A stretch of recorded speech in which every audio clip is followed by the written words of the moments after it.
நினைச்சா இப்பவே தலை சுத்துது. எங்க சத்யா மேடம் கண் முழிச்சிட்டாங்க, நீங்க போய் பார்க்கலாம். சரிங்க.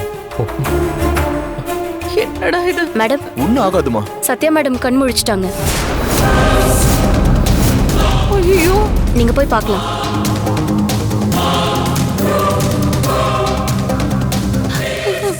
ஐயோ என்னங்க கனவுலயும் இதே மாதிரி தான் ஒரு நர்ஸ் வந்து சொன்னா.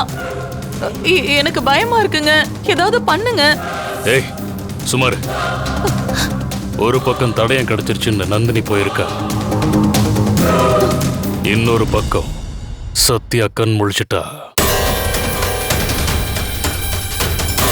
தடயத்தோடு சேர்ந்து சத்யா வாக்குமூலம் கொடுத்துட்டா நம்ம அத்தனை பேர் கதையும் முடிஞ்சிடும். நம்ம நிலைமை சக்கர வியூகத்துல மாட்டின மாதிரி ஆயிருச்சு. நாம